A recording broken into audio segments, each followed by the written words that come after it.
je ne sais pas si je dois dire, j'ai le privilège de vous apporter le conseil de Dieu, mais je sais que c'est une particularité aux yeux de Dieu. C'est-à-dire que il fait attention à ce que je vais dire. Et vous savez pourquoi j'ai pris conscience de cela? C'est parce que lorsqu'il avait dit à Moïse, tu parleras au rocher, Moïse a frappé le rocher. Donc du coup, Moïse a mal retranscrit ce que Dieu avait dit. Et il n'a pas accédé au pays promis. Bien souvent, nous nous arrêtons au péché, mais parfois ce que Dieu dit, et lorsqu'il est retranscrit comme il est dit, il prend particulièrement des notes. Alléluia. Donc c'est sur cette base que j'aimerais vous parler de ce que Dieu dit dans sa parole. Et sans plus tarder, je vous invite à faire avec moi quelques lectures.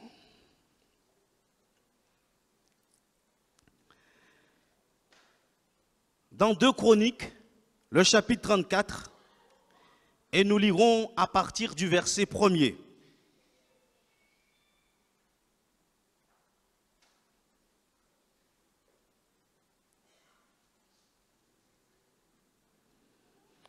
Le sujet sur lequel j'aimerais m'entretenir avec vous, c'est les étapes de la victoire. J'aurais pu dire les étapes de la victoire de Josias. Mais Dieu, dans sa parole et de par sa préscience, il met toujours en place une histoire pour que, quel que soit le siècle, nous puissions faire une adaptation avec notre vie. Donc du coup, ce ne sera pas les étapes de la victoire de Josias, mais les étapes de la victoire.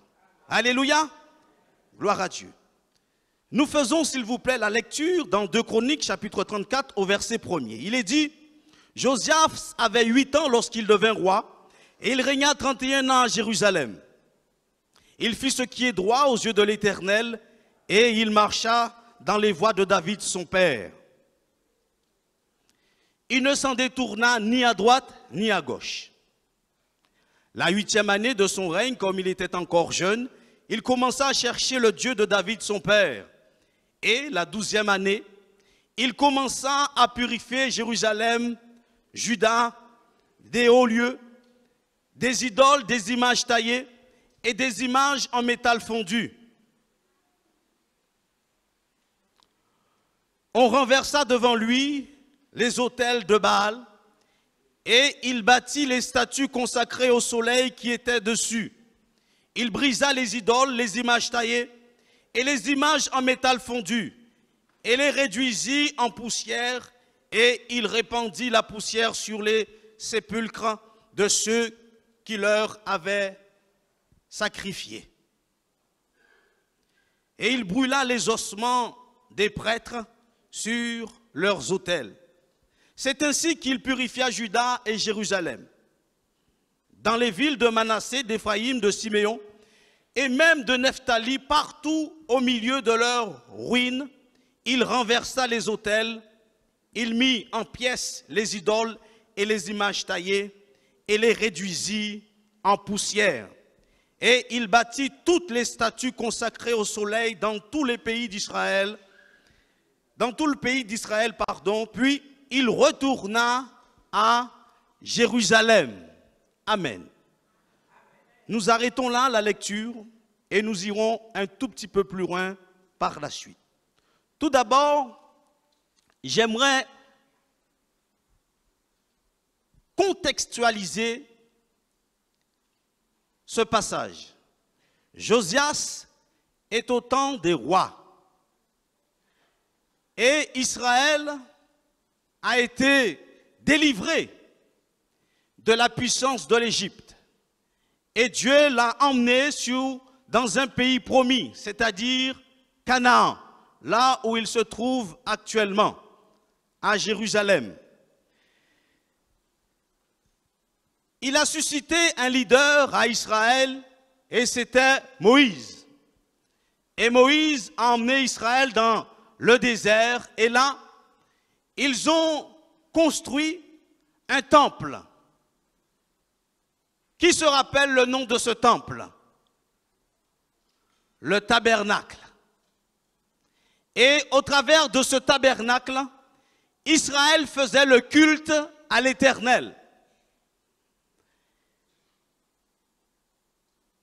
Et ainsi, il y avait une colonne de nuée. Et lorsque cette colonne s'élevait, Israël savait qu'il fallait lever le camp. Alors, il remettait le tabernacle, on va dire, en place et ils allaient là où Dieu les conduisait, bien sûr, pour aller à Canaan. Donc, au travers de ce tabernacle, Israël célébrait l'Éternel. Il faisait le culte en l'honneur de l'Éternel. Et donc, au travers de tout cela, il y avait également le livre de la loi. Alors, lorsque Israël est rentré dans le pays promis, ils se sont installés. Et bien sûr, de par leur choix, ils ont voulu avoir un roi. Et c'est ainsi que les rois se sont succédés, notamment David.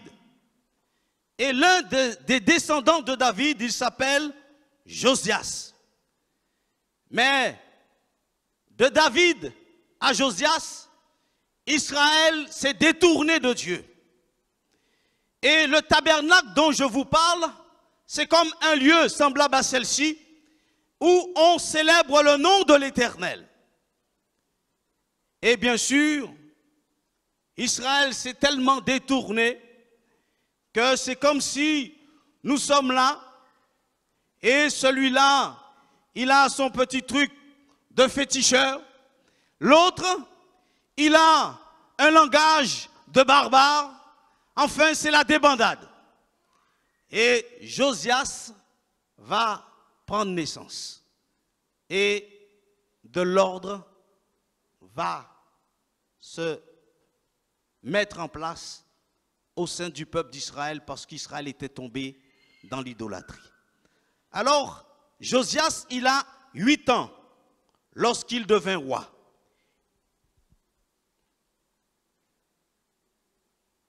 Il nous est dit, la 8e année de son règne, au verset 3, comme il était encore jeune, il commença à chercher le Dieu de David, son père. J'aimerais attirer votre attention. Il a commencé à régner à l'âge de 8 ans. Et il nous est dit, la 8e année de son règne,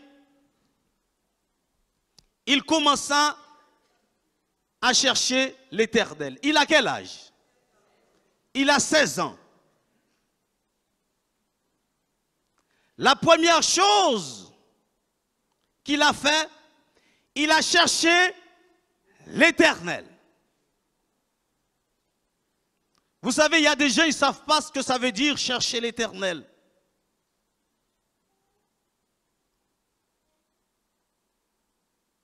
Lorsque nous cherchons l'Éternel, nous devons savoir que Dieu est souverain et qu'il attend de nous une attitude lorsque nous venons en sa présence. Et c'est pour cela que, très vite, par son Esprit Saint, il nous fait réaliser que nous sommes des pécheurs. Et quelle que soit la bénédiction qu'il nous accorde, il veut toujours que nous ne perdions pas de vue que nous soyons des pécheurs. Mais Israël, justement, lorsqu'il s'est, j'allais dire, gargarisé des grâces de Dieu, des bénédictions de Dieu, il a commencé à oublier l'Éternel. Et c'est pour ça qu'ils sont tombés dans l'idolâtrie. Ainsi, la première étape de la victoire de Josias, c'est qu'il a appris à se tenir devant son Dieu. Ainsi, la question peut se poser, est-ce que j'ai gardé le cap en matière de consultation de l'Éternel? C'est-à-dire que dans ma vie, j'ai une organisation qui me permet d'aller dans la présence de Dieu.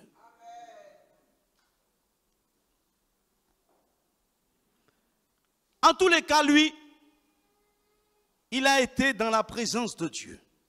Après, il nous est dit, la 12e année de son règne, il commença à purifier Juda et Jérusalem. D'ailleurs, il a quel âge là? Il a 20 ans. Au début, il y avait plus de monde qui a dit 16 ans. Maintenant, il y a un peu moins de monde qui dit 20 ans. Il nous est dit, il commença à purifier Juda et Jérusalem. Vous vous rendez compte? Israël était complètement loin de la présence de Dieu.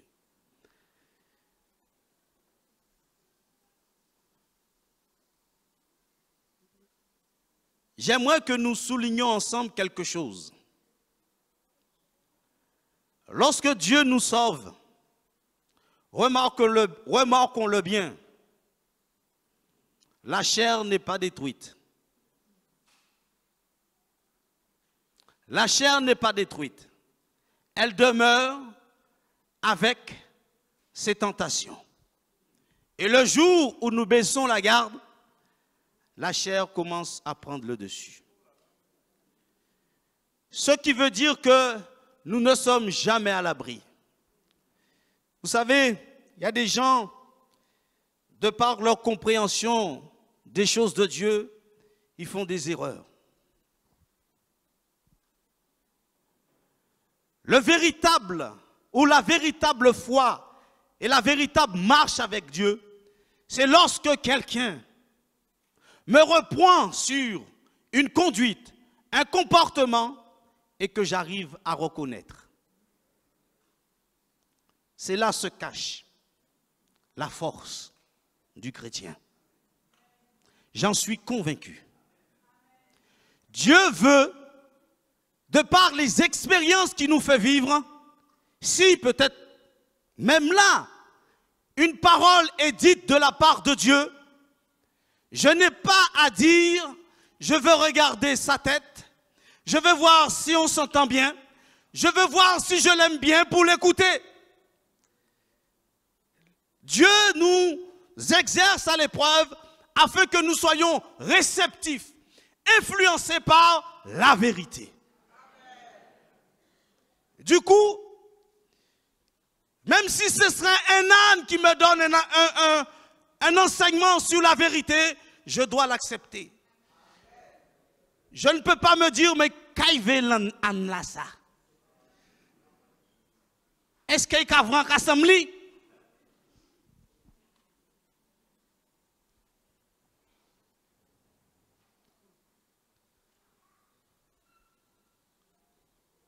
Josias commença à purifier son peuple. Et il a fait tomber les idoles. Alors je disais que nous sommes au temps d'Israël. Quelle adaptation que nous pourrions faire? Vous savez, avec tout le respect que j'ai, il y a des gens qui ont connu d'autres religions. Et ils ont eu des petites statues, voire des statuettes.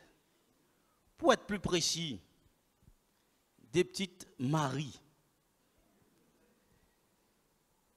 Et il est probable qu'ils ont encore un petit Marie à la maison.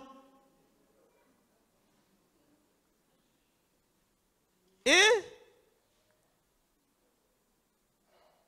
ils vont te dire peut-être, ah mais tu as un mari chez toi, c'est un petit souvenir, en temps longtemps, pour me rappeler, mais sinon moi, mais il y a un cas là, hein?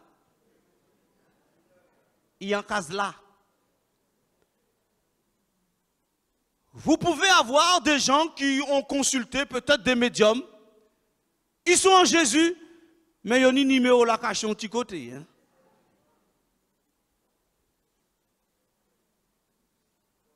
Alors comment faire? Parce que Josias, lui, il a été sur le terrain. Est-ce qu'un ancien, un frère, le pasteur doit venir à la maison? Aujourd'hui, c'est plus subtil que ça. Il y a le Saint-Esprit. Il y a le Saint-Esprit. Et lorsque le Saint-Esprit agit dans nos cœurs, il nous permet de voir là où nous ne sommes pas en règle avec Dieu. Alléluia. Le Saint-Esprit.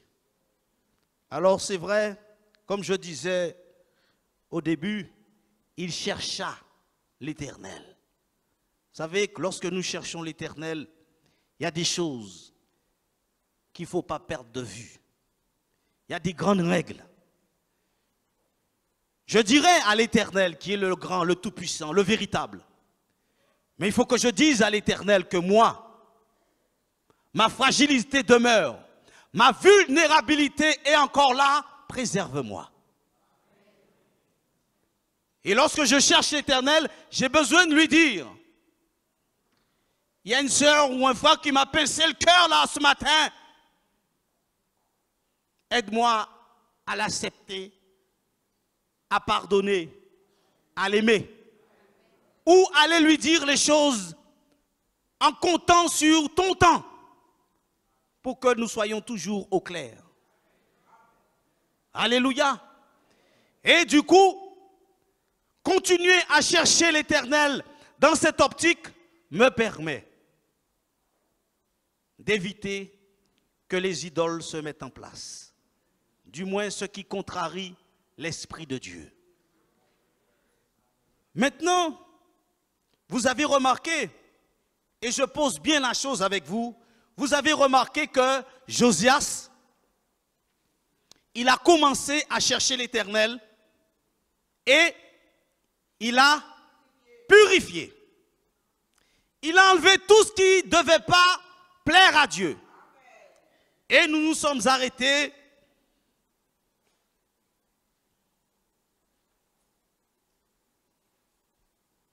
au verset 7.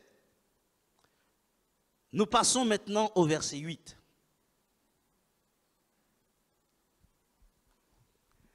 La 18e année de son règne, il a quel âge? 26 ans, formidable.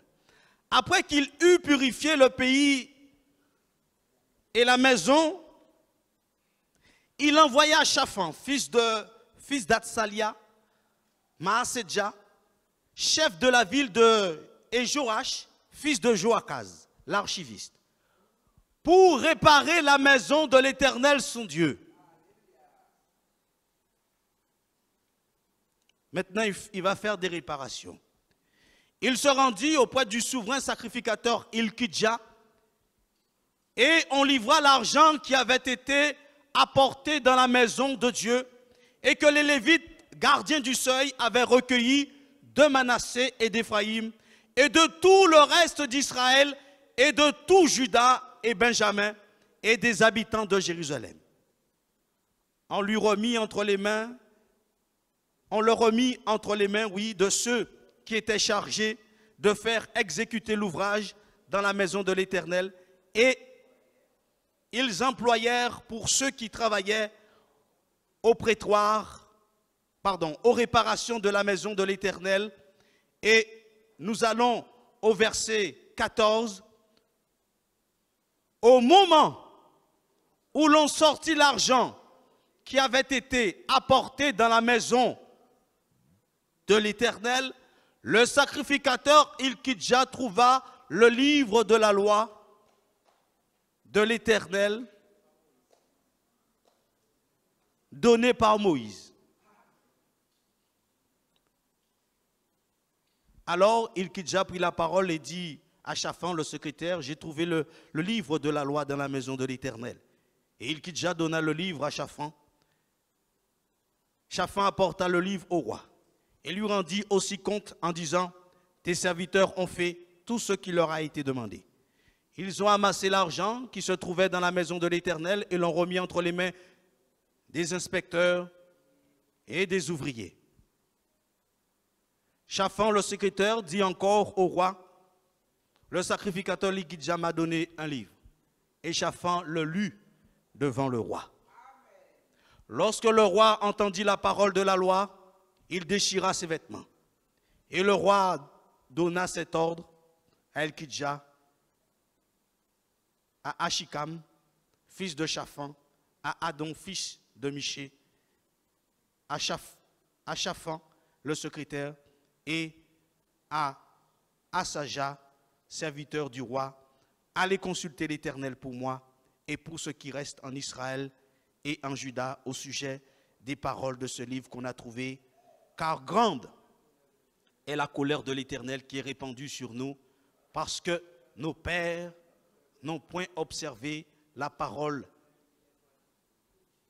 de l'Éternel et n'ont point mis en pratique tout ce qui est écrit dans ce livre. Maintenant,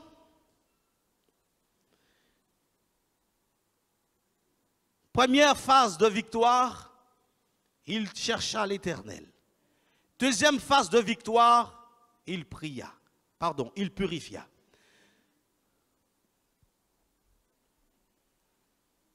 Vous savez, souvent, nous avons une connaissance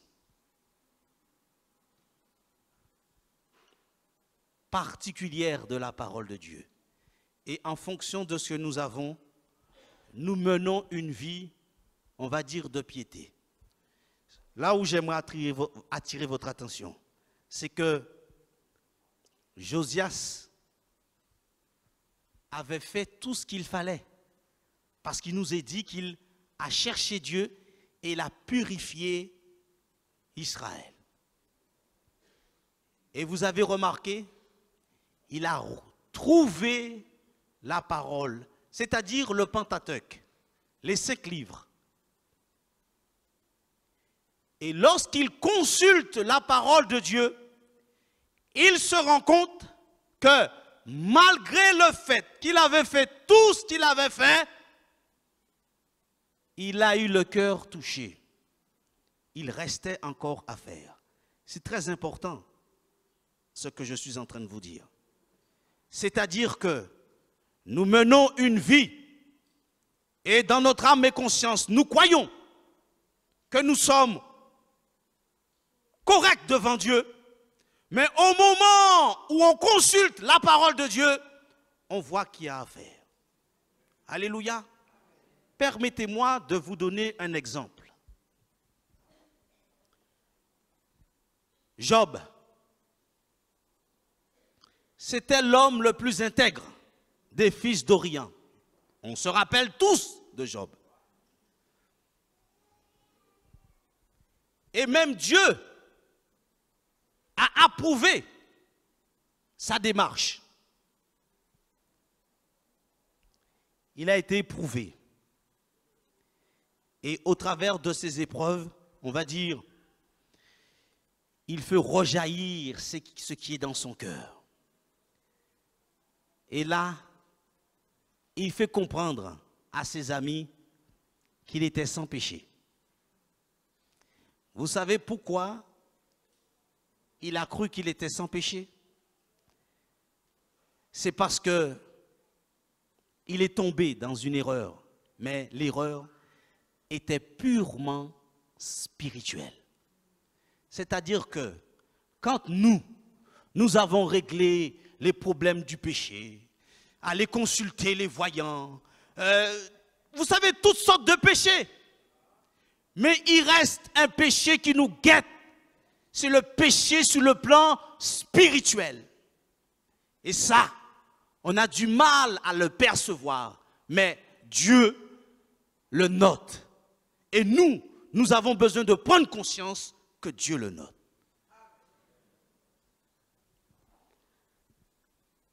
Job croyait qu'il était sans péché.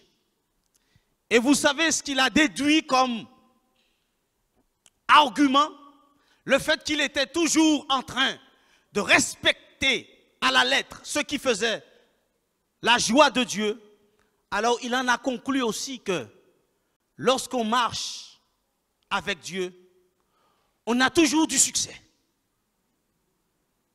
Et là, il se trouve dans une situation compliquée parce que où se trouve le succès puisqu'il a toujours marché avec Dieu et voilà, il est dans une épreuve, il ne sait même pas pourquoi il est dans l'épreuve. Au point que même ses amis lui disent, cherche dans ta mémoire parce que tu as certainement fait souffrir le pauvre. Il ne trouve pas. Et je vous ai dit au départ, même si Dieu nous bénit, il veut que nous ne perdions pas de vue que nous sommes des pécheurs. Et c'est ce qui est arrivé à Job. Alors Job, qu'est-ce qu'il va vivre? Il va vivre quelque chose de difficile. Et lorsque tout ce qu'il va être fait, parce que Dieu est en train de l'immonder, Dieu est en train de travailler son âme. Et là, il va émettre une parole. Et c'est là que je veux venir. Il va dire, autrefois, mes oreilles avaient entendu parler de toi, mais maintenant, mes yeux te voient. Ça veut dire que, malgré le fait que Job était intègre devant Dieu et qu'il était approuvé de Dieu, Dieu nous montre quand même que nous pouvons toujours aller plus loin. Et que nous ne pouvons pas nous permettre de vivre dans une forme de suffisance. Mais seulement, c'est lorsque nous le côtoyons de près que nous pouvons voir, que nous pouvons aller plus loin. Parce que vous remarquez, il vivait selon ce qu'il ressentait, de ce qu'on devait apporter pour Dieu. C'est comme s'il avait un enseignement. Mais il n'avait pas un enseignement direct de Dieu. Et remarquez, quand Dieu se révèle à lui, là c'est différent. Et donc, du coup, on se rend compte que Dieu, le fait que nous sommes en Jésus, il nous voit au travers de Jésus. Et c'est parce qu'il nous voit au travers de Jésus que nous sommes blancs, que nous sommes sans péché, que nous sommes sauvés. Et c'est important de comprendre, j'allais dire, la théorie de Dieu. Parce que sinon, le jour où moi ou toi, nous nous trouvons dans l'épreuve, nous risquons de laisser le diable nous influencer et nous dire, non, mais tu ne veux pas le coup. Tu n'es pas digne. Regarde-toi. Mais regarde-toi. Ça fait combien de temps que tu traînes ça? Non. En fait, ce n'est pas le principe divin. Le principe divin, c'est que tu sais que tu traînes ça. Mais ça te fait mal. Alors là, certainement que tu en seras délivré. Parce que tu l'as noté dans ta vie. La volonté de Dieu dans notre vie est particulièrement complexe. Ça dépend des individus. Ce qu'il veut, c'est que nous soyons conscients de ce qui ne lui plaît pas. Lui, il se charge de nous délivrer pour X et pour une autre raison en son temps. Il y a des délivrances, si ça se fait trop tôt, ça peut engendrer d'autres difficultés. Alors je m'entends, je parle dans notre croissance spirituelle. Ça peut être une relation avec un frère, une sœur. Ça peut être quelque chose que nous avons vécu lorsque nous étions enfants et qui nous trotte l'esprit. Donc on s'entend. Je ne parle pas de délivrance par rapport peut-être à des démons, que sais-je. Là, Dieu est radical, il faut que ça s'en aille rapidement. Mais d'autres particularités qui nous permettent de grandir, qui nous permettent de rester humbles, Dieu, il en fait son affaire. Ainsi, nous voyons que Job pouvait dire, autrefois j'avais entendu parler de toi, mais maintenant mes yeux te voient. Frères et sœurs, Dieu nous a accordé la délivrance au travers de Jésus-Christ. Il a pardonné nos péchés et nous avons sa parole. La question se pose, qu'est-ce que nous en faisons de sa parole? nous avons remarqué que Josias, il menait une vie certainement, peut-être même les autres pouvaient dire, tu es toujours fidèle, tu es là, tu viens en réunion. Mais qu'en est-il de la lecture de la parole de Dieu? Vous avez remarqué? Il a fallu qu'il passe une autre vitesse lorsqu'il a lu la parole de Dieu. Et pourtant, si nous ne faisons pas attention, nous allons dire, ben c'est magnifique, il a purifié Israël. Non, il y avait encore d'autres travail à faire. Et lui, il va se rendre compte. C'est-à-dire que Dieu avait un avis sur Israël. Et il fallait que lui, il se prépare pour régler cette affaire aux yeux de Dieu, au travers du peuple. Et nous avons besoin de comprendre que, au-delà de la marche que nous avons avec Dieu, la parole de Dieu nous permet de voir les choses totalement différemment.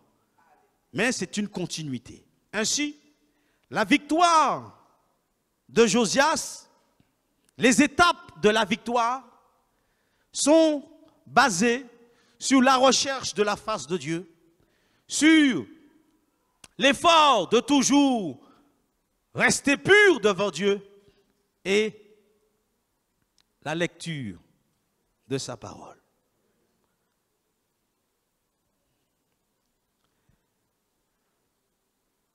Vous savez, dans la parole de Dieu, il est dit que Dieu a horreur du regard hautain.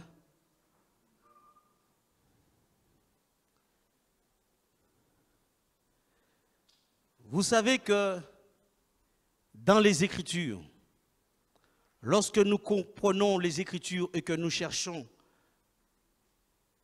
comment Dieu nous aime, vous savez que notre louange change d'intensité.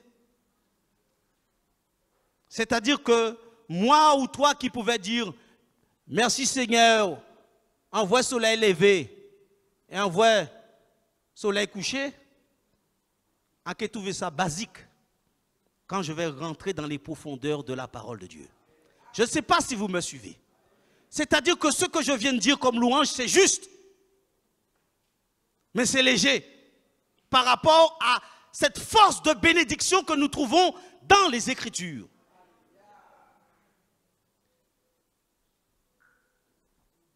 Dieu, lorsqu'il a délivré Israël, je vais vous raconter une petite histoire, une stratégie que Dieu a mis en place. Il leur a dit que le destructeur va passer. Et pour pouvoir être épargné, vous allez badigeonner le linteau de votre maison et les poteaux de sang, afin que l'ange destructeur passe au-dessus. Et ils ont appelé ça la Pâque. Et c'est ainsi que sur cette base, Dieu va permettre à Israël de célébrer la Pâque. Suivez-moi bien. Donc du coup, non seulement cet acte va les permettre de comprendre que Dieu les a délivrés de la puissance de l'Égypte, mais aussi ils ont été épargnés par l'ange destructeur. C'est ainsi que Israël célèbre la Pâque. Mais cette Pâque-là, c'était pour qu'ils se rappellent que Dieu les a délivrés de l'esclavage. On est OK. Mais quand vous sondez les Écritures, vous allez remarquer que le jour et l'heure va être identique au jour et l'heure que Jésus va être crucifié. Parce que nous disons Christ, notre Pâque. Ainsi, Israël qui célébrait la Pâque pour se rappeler que Dieu les a délivrés de la puissance de l'Égypte, Dieu dans son amour et dans sa préscience va utiliser Jésus comme cette Pâque qu'il avait prévue. Et du coup, Jésus devient notre Pâque. Et ainsi, il nous délivre de la puissance du péché. Alléluia! Mais en sondant les Écritures, et que je découvre de telles informations venant de la part de Dieu, je comprends bien que Dieu est un Dieu puissant. Et que depuis la nuit des temps, il a manifesté son amour pour moi. Alors je suis touché.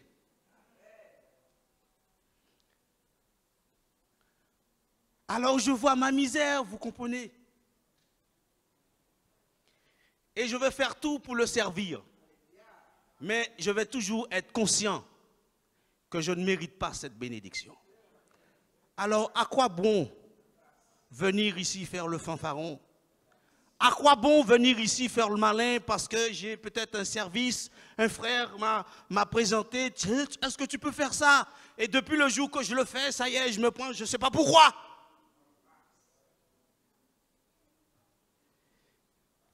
Dieu a manifesté de l'amour pour moi. Et vous savez, ça ce n'est qu'un exemple. Mais il y en a tellement. Ainsi, je découvre qu'il est le Dieu qui déclare que ce soit écrit et accompli. Lui, il écrit avant et il accomplit après. Je ne sais pas si vous avez remarqué, des fois je fais quelque chose, je dis bon, genre de la faut me faire ça, pas me faire la moitié. Mais lui, il tient le monde entre ses mains.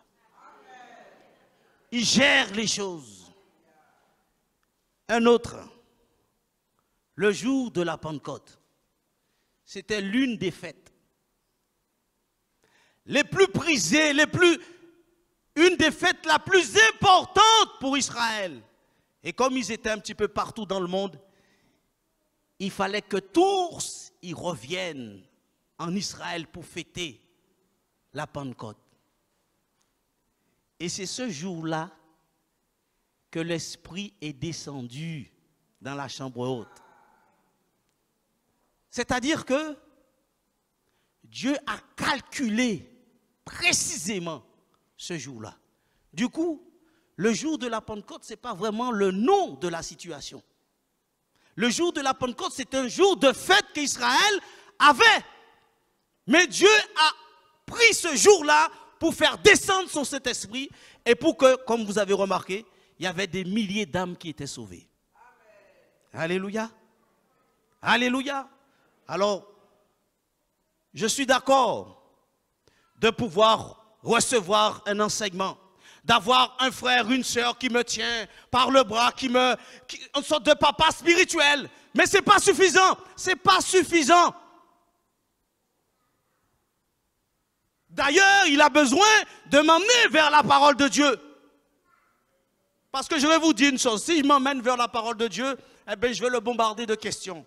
Et il va en avoir tellement de questions que lui-même, il va dire, il faut moins lire aussi parce qu'il risquait de piéger moins. Vous voyez comment?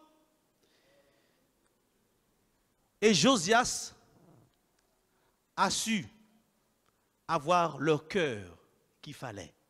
Alors vous savez, j'arrive vers la fin.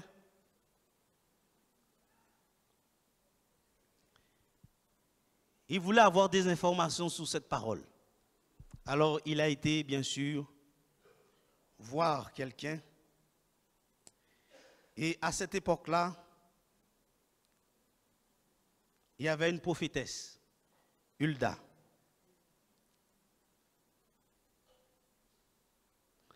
Et j'aimerais lire avec vous. Au verset 26, ce qui nous est dit.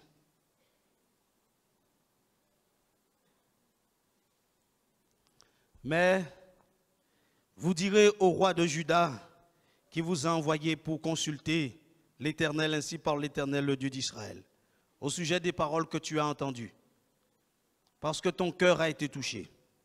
parce que tu t'es humilié devant Dieu, en entendant ces paroles contre ce lieu et contre ses habitants, parce que tu t'es humilié devant moi, parce que tu as déchiré tes vêtements et que tu as pleuré devant moi, moi aussi. J'ai entendu, dit l'Éternel. On découvre ici que ce qui se passe dans mon cœur, Dieu le sait. Et qu'il ne se laisse pas toucher par n'importe quel sentiment. Les enfants ou les autres, des fois, ils versent des petites larmes. On ne sait pas si c'est des larmes sincères ou si c'est des larmes de crocodile. Mais à partir du moment où les larmes sortent, on est touché. Surtout les mamans de ce siècle. Alors les bonbons tombent à flot au pied des gamins parce qu'elles se laissent toucher. Enfin bref. Ce que je veux dire par là, c'est que il a dit au verset 27, parce que ton cœur a été touché, parce que tu t'es humilié devant Dieu en entendant ses paroles contre ce lieu et contre ses habitants. Lui aussi, il était concerné. Alors, je veux prendre deux choses.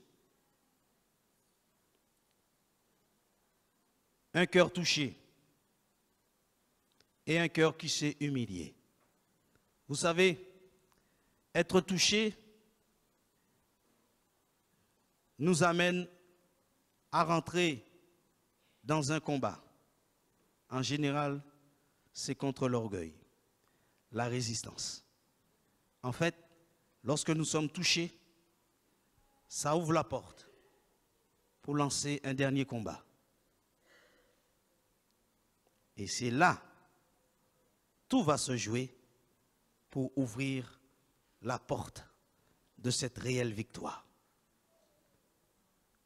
Beaucoup de gens diront, c'est vrai, ou ni raison. Mais après, ça a dit, mais tête Haïti, d'après. Et c'est pour cela que Dieu souligne ici, il s'est humilié. Vous voyez, c'est pas pareil, c'est pas pareil. Et c'est ça, là, la parole de Dieu, lorsqu'elle nous révèle ces choses, nous découvrons réellement comment il est le cœur de l'homme. Vous savez, il y en a beaucoup qui connaissent le cœur des autres. Ils sont forts pour ça. Mais nous avons besoin de connaître notre cœur. Alléluia. C'est à cela que Dieu, comment dirais-je, s'acharne à laisser son enseignement afin qu'il ait une affaire à régler personnellement avec nous. Ce matin, que Dieu nous aide à être des enfants réceptifs à sa parole. Alléluia. Et un dernier verset que je ne commenterai pas, c'est dans Matthieu 26 et au verset 41, il est dit, Matthieu 26 et 41, veillez et priez, afin que vous ne tombiez pas dans la tentation. L'esprit est bien disposé, mais la chair est faible. Les étapes de la victoire. Nous avons besoin de garder le contact avec Dieu, de veiller sur notre cœur, de garder le contact avec la parole de Dieu et être de ceux qui sont réceptifs à la vérité. Et que lorsque la vérité a retenti dans le cœur, elle produise ses effets jusqu'au bout. Alléluia. Nous nous inclinons, s'il vous plaît, et nous prions. Seigneur, nous te rendons grâce. Merci parce que tu es vivant. Merci parce que ta parole est la vérité. Ce matin encore, nous voulons te prier de nous aider afin qu'elle continue à faire son chemin dans nos cœurs. Tu connais la vie de chacun ici présent. Tu permets, au travers de ta parole, à ce que chacun, pour notre part, nous puissions nous positionner devant toi. Merci pour ton amour, ta grâce et ta fidélité. Au nom de Jésus. Amen. Alléluia. Donc nous allons chanter un chant qui dit « Si j'étais au sein de la tempête, mon cœur serait dans la paix. Parce que Jésus est tout près de moi. Alléluia. Dieu veut faire de nous des gens qui, lorsqu'ils sont en difficulté, tant que la situation n'est pas terminée, ils ne paniquent pas. Parce ils savent que Dieu est un Dieu de miracles. Et il sait nous surprendre. Alléluia.